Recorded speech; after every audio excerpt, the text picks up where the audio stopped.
Good morning students. In today's class we are going to see the computational tools for smart grid design. So under this we are going to see the introduction to computational tool, decision support tool and the optimization technique. So as a first step we are going to see the introduction to smart grid computational tool. So what is meant by a computational tool? It is nothing but an intelligent tool that is incorporated in the smart grid with the updated technology, and it will be in the form of Microsoft Excel based application, and that Microsoft Excel based application will be funded by Department of Energy, that is DOE. DOE stands for Department of Energy. This DOE will give that Microsoft Excel based application as a computational tool where it can provide the complete energy delivery and energy reliability. Output of OE, that is output energy reliability, output energy delivery can be provided in a appropriate manner when we are using this computational tool, that is Microsoft based application.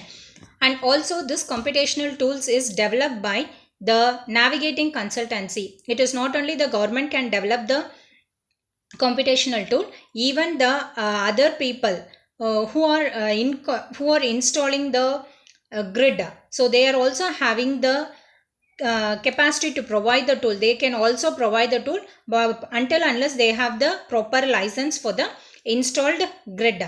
So the tool whatever we have used, it is used for identifying and quantifying the smart grid project benefits. Smart grid project benefit in the sense, what are all the benefit that from the smart grid we are going to obtain? What is the system performance? What is the efficiency? How many renewable energy resources can be incorporated in future? What is the grid expansion it can happen? All these key parameters can be identified and it can be quantified in the present smart grid project.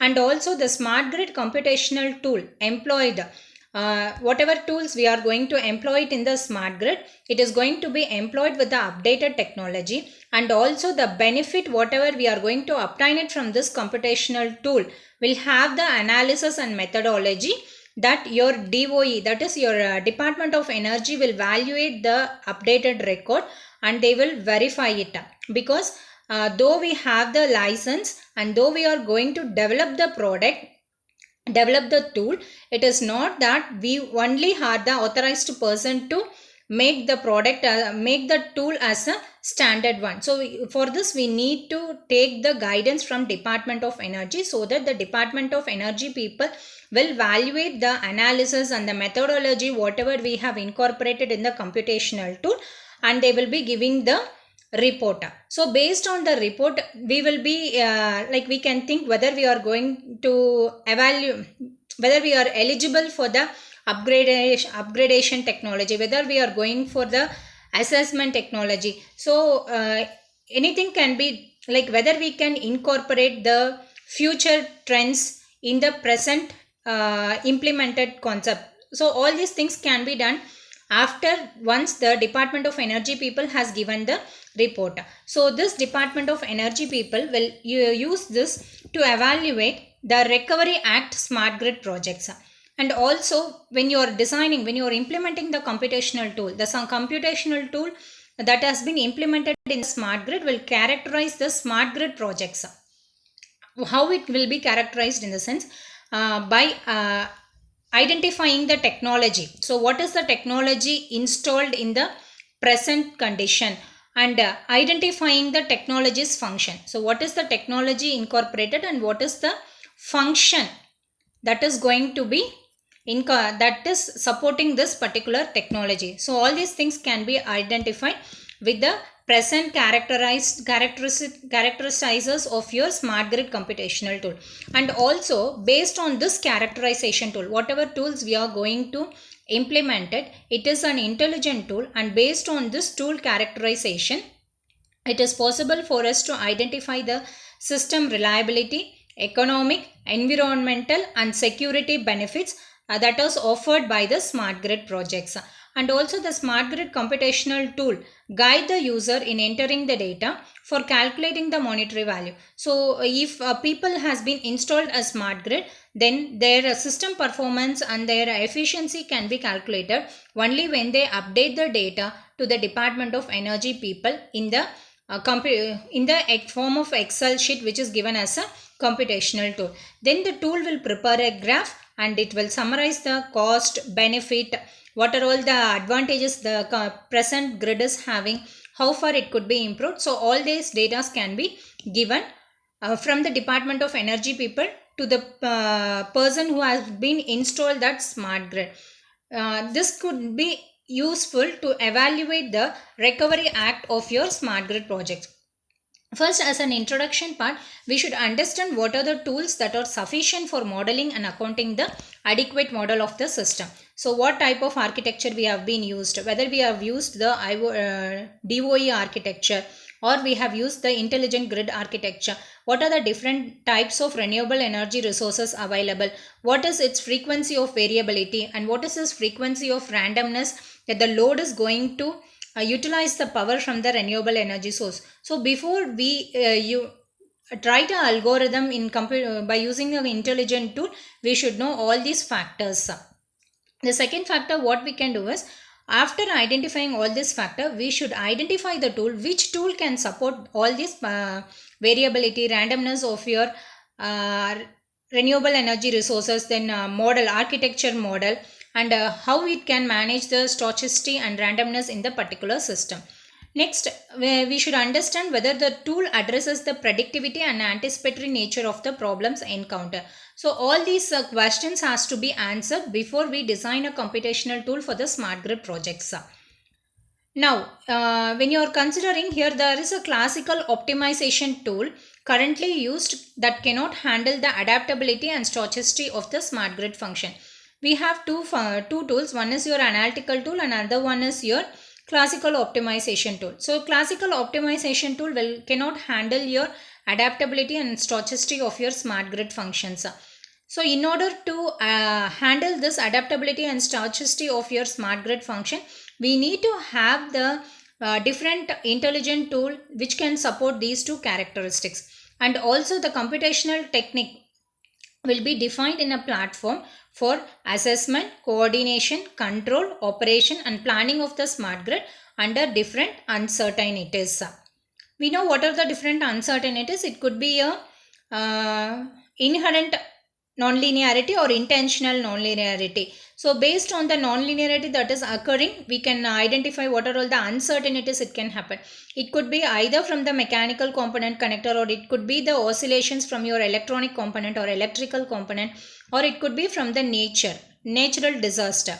So we can define these competitive schemes that can able to handle all these nonlinearities. So we should write an algorithm and we have to select a proper computational tools stating that it can handle all these operation in addition with the handling different types of uncertainties. Now we'll be going on with the decision support tool. So this computational tool, whatever we are going to select, it has to be inadequate model of the real world. So it should be an inadequate model of your real world, and the complexity and large size of the problem which prohibit computation using computational intelligence. And the third one is going to be solution method employed by the operator which is incapable of being expressed in an algorithm or in mathematical form, that usually involves many rules of thumb and is limited. The last one is going to be decision making by operator is based on fuzzy linguistic description. Fuzzy linguistic description in the sense will be having a rule, fuzzy based rule, stating that a rule will be framed for a corresponding rule and output will also be framed. So there will be a idle instruction, idle condition for the system to work.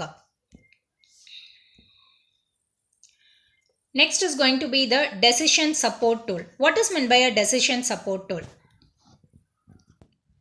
When you consider the decision support tool, it is going to be a powerful tool that will make the total uncertainty problem. It will consider all the uncertainties that is occurring in the system. It will consider all the parameters, varying parameter, and with respect to load, if anything is going to vary in the middle level state variable or at the input level state variables, all those uncertainty will be taken into account. And for those uncertainty problem, it will be appears as a perfectly rational decision that is based on numerical values for comparing and yielding a fast result. Now, if you look at this, it is going to be a paradigm in which an individual or group decision makers contemplates a choice of action in a uncertain environment. So when you are doing this, your DA, that is decision analysis tool, decision support tools, will include many procedures, methods and tools for identifying clearly and representing formally assessing the important aspects of your decision situation.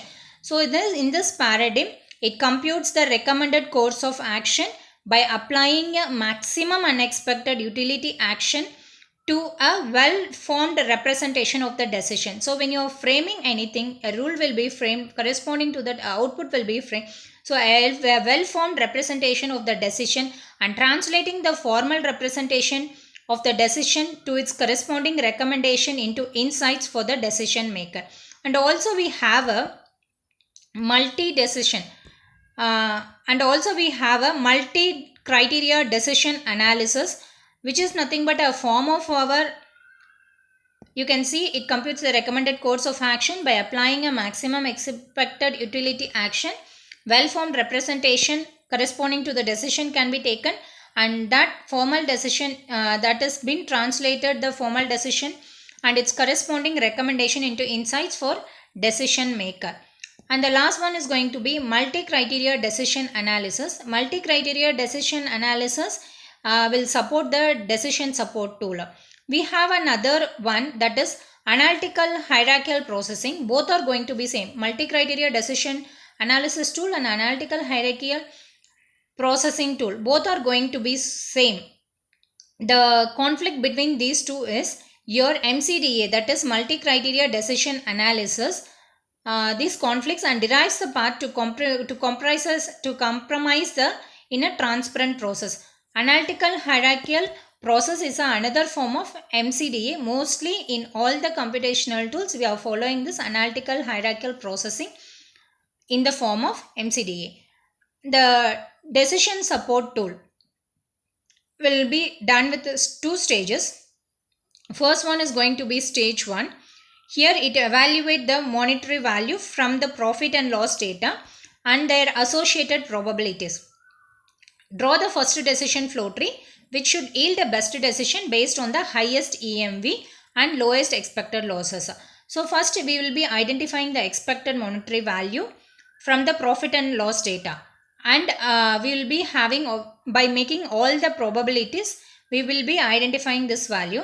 Then a first decision flow tree algorithm will be framed based on the yielded value.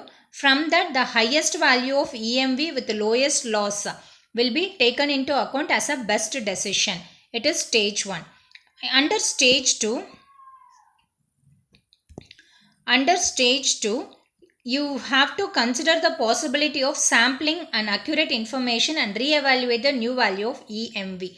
That is, in the first stage, we will be evaluating the expected monetary value.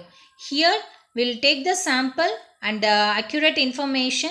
We will re-evaluate the sample like an iteration process. We will re-evaluate it continuously until a new EMV is obtained. Then, according to this, a new decision flow diagram will be drawn, including all the 3 stages, and we will be expecting to track the highest value of EMV with the lowest loss in order to obtain the best decision. In stage 1, we will evaluate the expected monetary value.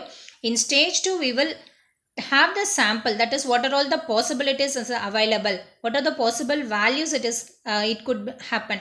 So for that, the possible values could be sampled, and based on that, the accurate information will be taken and it will be re-evaluated to obtain the new value of EMV. Then for this, we have to draw the decision tree algorithm. Once it is drawn, the best decision can be taken, which is having the highest EMV, that will be considered as a best decision, and with the lower expected losses. So these are all the stages that can support it. Now, the decision support tool, analytical hierarchical programming, that is AHP.